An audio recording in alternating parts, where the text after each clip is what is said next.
اچھا، میں آج یہاں پر کچھ شہریوں سے بھی بات کر رہا تھا اسی والے سے، عدم اعتماد کے حوالے سے، تو ان کا یہ کہنا تھا کہ انوار الحق کا جو دور ہے یہ سب سے اچھا دور گزرا. ان کے دور میں رٹھوار یام پل پہ کام دوبارہ شروع ہوا. ان کے دور میں بجلی جو ہے یہ 3 روپے یونٹ تک آئی. ان کے دور میں جو آٹا ہے 2000 من آٹا ہوا. تو اس والے سے آپ کیا کہتے ہیں؟ جی، یہ بالکل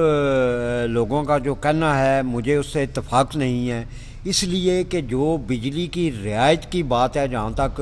یہ تو آخری وقت تک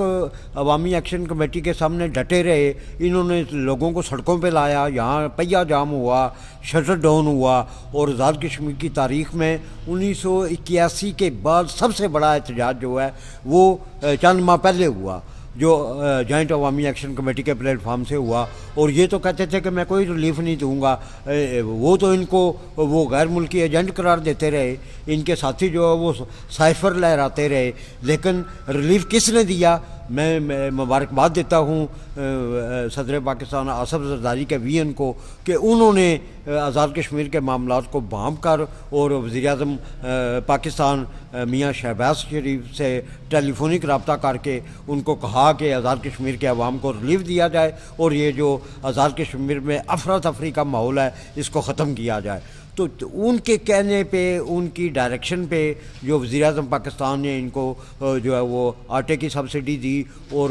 بجلی کے بلوں میں جو ہے وہ 3 روپے فی یونٹ سے لے کے 5 روپے یونٹ تک کیا. یہ لوگوں کا کہنا مجھے اس سے اتفاق نہیں ہے، اور یہ آن ریکارڈ باتیں ہیں کہ وزیر اعظم آزاد کشمیر انوار سرکار جو ہے وہ بضد تھے. انہوں نے لاٹھی چارج کروایا، ان کی وجہ سے ایک جو ہے وہ پولیس افسر شہید ہوا میرپور میں، اور مظفر آباد میں شہادتیں ہوئیں لوگوں کی. تو میں یہ سمجھتا ہوں کہ یہ جو خونی کھیل وزیر اعظم آزاد کشمیر نے کھیلا، آج اس کا نتیجہ ہے کہ آج اس کی کابینہ کے اراکین جو ہیں وہ مستعفی ہو کے اور وہ دوسری پارٹی میں، پاکستان پیپلز پارٹی میں شامل ہوئے ہیں، اور انہوں نے عدم اعتماد کے لیے 27 کی بجائے 36 ممبران اسمبلی نے جو ہے ان کے خلاف عدم اعتماد کا ووٹ دیا ہے. اور کم عمر جو وزیر اعظم ہیں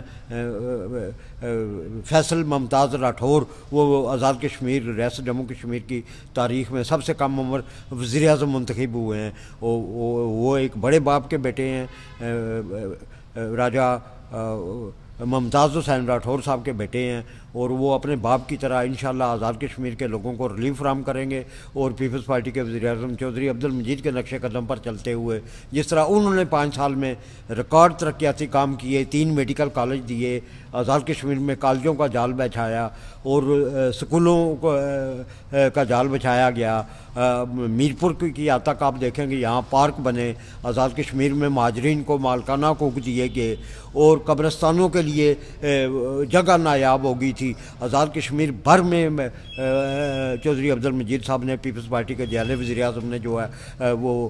قبرستان دیے، چترپڑ میں قبرستان دیے، مہاجرین کو مالکانہ حقوق دیے، پل بنائے. رٹھوا ریام برج 95% پل کا کام جو ہے وہ اس 5 سالہ دور میں ہوا. اس کے بعد 3 وزرائے اعظم گزرے، کسی نے پل پر 1 انچ کام نہیں کیا. اور اگر وفاقی حکومت نے پیسے دیے ہیں تو اس کے لیے انوار الحق کا تو کوئی اس میں کارنامہ نہیں ہے. وہ تو پیسے وفاق دیتا ہے ڈیولپمنٹ کے لیے، اور یہ وفاق کا پروجیکٹ کا، نہ کہ آزاد کشمیر گورنمنٹ کا پروجیکٹ تھا. اور یہ وابڈا کا وعدہ تھا، اور متاثرین منگلہ ڈیم کو کی خدمات کے صلہ میں ان کو جو ہے وہ 2 یہ پروجیکٹ دیے گئے تھے، ایک رٹھوا ریام برج اور دوسرا گریٹر واٹر سپلائی اسکیم اور گریٹر سیوریج اسکیم. اور میں یہ میرپور کے لوگوں کی بدقسمتی کہیں یا حکمرانوں کی نااہلی قرار دیں کہ اس میں کروڑوں نہیں اربوں کی کرپشن ہوئی، لیکن آج بھی میرپور کے لوگ جو ہیں وہ گریٹر واٹر سپلائی اسکیم اور گریٹر سیوریج اسکیم سے جو ہے وہ محروم ہیں. وہ نامکمل ہے، تشنہ تکمیل ہے. اور رٹھوا ریام برج پہ جو ہے وہ وفاقی حکومت نے جو گرانٹ دی ہے اس کا 3 بار PC1 ریوائز ہوا ہے، اور اب اس کا کام تیزی سے جو ہے وہ جاری ہے. اور انشاءاللہ اگلے سال تک یہ رٹھوا ریام برج بھی پیپلز پارٹی کے دور حکومت میں مکمل ہوگا. اچھا، یہ جو فیصل ممتاز ہو رہے ہیں آزاد کشمیر کے، جیسا یہ سب سے کم عمر وزیر اعظم ابھی منتخب ہو چکے ہیں اور کل وہ اپنا حلف بھی اٹھا لیں گے، تو آپ کیا سمجھتے ہیں ان کی جو حکومت رہے گی، یہ پیپلز پارٹی سے ان کا تعلق ہے، تو آگے فیوچر میں ابھی 6 مہینے رہ گئے ہیں، یہ اسمبلی کی مدت مکمل ہونے میں، اس کے بعد الیکشن، آگے جو الیکشن کے بعد جو حکومت ہے وہ بھی کیا پیپلز پارٹی کی ہوگی؟ جی بالکل، بہت اہم سوال ہے آپ کا، اور میری جو دانست ہے اس کے مطابق یہ جو 8 ماہ رہتے ہیں، کیونکہ جولائی میں الیکشن ہوں گے، آئین کے تحت 5 سال کے لیے یہ حکومت بنی تھی، یہ انہی کے کارنامے ہیں کہ یہ پی ٹی آئی کی جو باقیات تھیں، یہ فارورڈ بلاک بنا کے پی ٹی آئی کا تو یہ رات کی تاریکی میں وزیر اعظم بنے، لیکن یہ اس طرح ڈلیور نہیں کر پائے، ان کی کابینہ کے لوگ ان کا ساتھ چھوڑ کے پیپلز پارٹی میں شامل ہوئے، اور وہ سب سے بڑی جو پارٹی تھی پارلیمانی پارٹی پیپلز پارٹی، اس کے 17 اراکین اسمبلی تھے، اور آج دیکھیں آج وہ 36 پہ سٹینڈ کر رہے ہیں، اور مزید لوگ جو ہیں وہ ان کا ساتھ چھوڑ کے یقیناً وہ پیپلز پارٹی میں آئیں گے، اور آئندہ یہی